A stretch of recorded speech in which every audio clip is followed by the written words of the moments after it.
এরা হিন্দুদের অস্তিত্ব মুছে ফেলতে চায়। সেই কারণে চিন্ময় কৃষ্ণ প্রভু আজ জেলে কেন? কারণ আমরা নানাভাবে বিভক্ত, ব্রাহ্মণ, ক্ষত্রিয়, বৈশ্য, শূদ্র। এরা হিন্দুদের অস্তিত্ব মুছে ফেলতে চায়।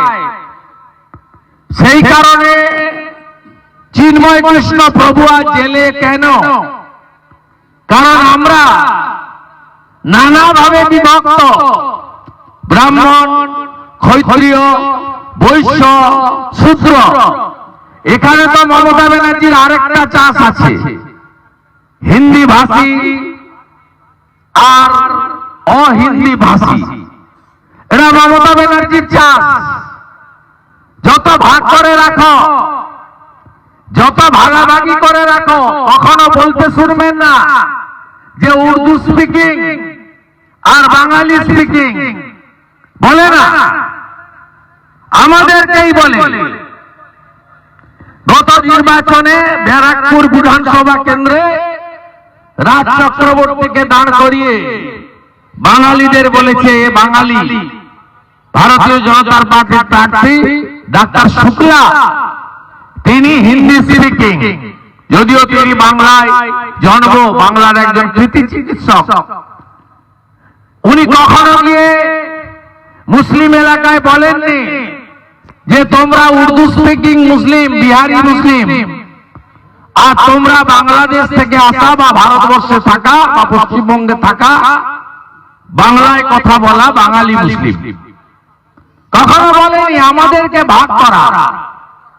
কেউ রামকৃষ্ণ মিশনের শিষ্য, কেউ ইসকনের শিষ্য, বৈষ্ণব ধর্ম মানেন, কেউ ভারত সেবাশ্রম সঙ্গে দীক্ষিত, কেউ ঠাকুর অনুকূল চন্দ্রের দীক্ষিত সৎসঙ্গের, কেউ আপনারা বালক ব্রহ্মচারী মহোদয়ের শিষ্য, রামনারায়ণ রাম, নানাভাবে লোকনাথ বাবার শিষ্য। আমরা আর্য সমাজ বিভক্ত হয়ে আছি।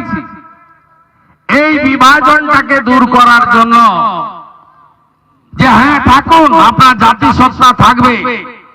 বাবা সাহেব আম্বেদকর দলিত সমাজ, তফসিলি, জনজাতি, ট্রাইবেল, মূলবাসী, তাদের জন্য অধিকার এবং সংরক্ষণ দিয়ে গেছেন।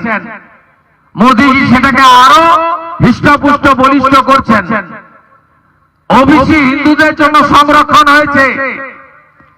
তিলি, তেলি, কুম্ভকার, স্বর্ণকার, মালাকার, নানাভাবে এগুলো রাখুন না, কোনো ব্যাপার নেই, সাবকাস্ট হিসেবে। আমরা ultimately at the end of the day আমরা সবাই সনাতনী। এই যে বৃহত্তর সনাতনী সমাজ, একে চিন্ময় কৃষ্ণ প্রভু ঐক্যবদ্ধ করেছেন।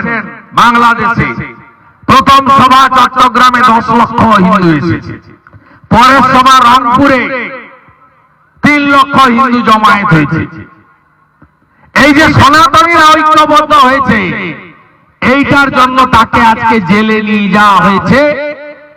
আপনারা জানেন একজন সন্ন্যাসী যে গৃহস্থ জীবন ছেড়ে দিয়ে তিনি সন্ন্যাসী জীবন যাপন করেন, তাকে নিজে রান্না করে খেতে হয়।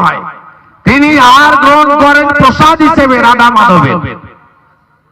তাকে কি কষ্টের মধ্যে রাখা হয়েছে আপনারা জানেন। আপনাদের কাছে অগ্নিমিত্রা পাল মহোদয়া বলছিলেন যে উমার হয়েছে, অভয়া রয়েছে, আমার কি? ঐক্যবদ্ধ হতে হবে। বাপ্পা বলছিল পুলিশের ভয়, জিহাদিদের ভয়, কাজ কেড়ে নেওয়ার ভয়। বলছে বাড়ির টাকা দিচ্ছে, আরে বাড়িগুলো তো ওরা দখল করবে, করে নেন না আপনি। বাংলাদেশে বাড়িগুলো সব তো ওরা দখল করেছে।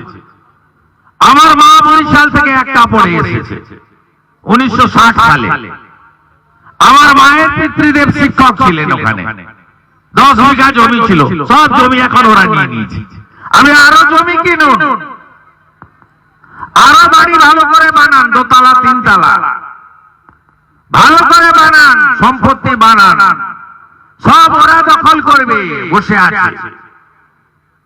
সিনেমা দেখেননি আসানসোলে রামনবমীর মিছিলে? সিনেমা দেখেননি রানীগঞ্জে? দেখেননি?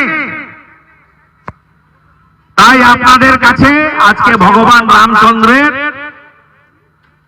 22শে জানুয়ারির প্রাক্কালে এখানে এসে সমস্ত সনাতনী হিন্দু সমাজকে ঐক্যবদ্ধ হওয়ার আবেদন করব। শুধু বাংলাদেশের গল্প নয়, এ রাজ্যে যে সরকার আছে, এ সরকার তোষণবাদ সরকার। এ সরকার একটা সম্প্রদায়কে সামনে রেখে চলে। এই সরকারের আমলে 24 সালে ফালাকাটাতে দুর্গা মণ্ডপ আক্রান্ত হয়েছে। উলুধ্বনি শঙ্খধ্বনি ঢাক বাজানো যাবে না। গার্ডেন নিচে ঢুকে বলেছে মাইক বন্ধ করো আমাদের এলাকা। শ্যামপুরে দুর্গা ঠাকুর ভেঙেছে। অগ্নিমিত্রা পাল বলছিল নোদাখালী বজবজে লক্ষ্মী ঠাকুর ভেঙেছে। গুগি সিং একজন শিখ সমাজে রাজাবাজার কলকাতায় প্রতিবাদ করেছিল বলে জেলের ভিতরে তাকে আটকে রেখেছে। লুধিয়ানা থেকে ধরে এনেছে মমতার পুলিশ।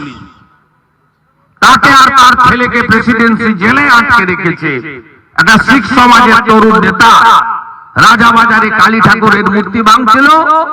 ওই শিখ ভাই তার প্রতিবাদকে নিয়ে, তার পরিবারকে নিয়ে প্রতিবাদ করেছিলেন বলে। কোথায় আছেন? বেলডাঙ্গার কার্তিক পুজোর দিন 50টা মন্দির ভেঙেছে। ঢুকতে দেয়নি কাউকে 12 দিন ধরে। আইসি জামাল ঘুষের টাকায় সংগ্রহ করে মন্দিরগুলো রিপেয়ারিং করেছে আর বাধ্য করিয়েছে হিন্দুদের ওই টাকা নিতে। কোথায় আছেন? ভালো আছেন না? বিধানসভায় বিল আছে ওয়াকফ অ্যামেন্ডমেন্ট বিলের বিরুদ্ধে। আমি বক্তৃতা করতে গিয়ে বলেছি মমতা ব্যানার্জি আগে এনআরসি আনুন, আগে এনআরসি আনুন। পশ্চিমবঙ্গে 1 কোটি রোহিঙ্গা মুসলমান ঢুকে আছে। আমাদের ভারতীয়দের নিয়ে কোনো বিরোধ নেই। সে হিন্দু হতে পারে, শিখ হতে পারে, খ্রিস্টান হতে পারে, জৈন হতে পারে, মুসলিম হতে পারে।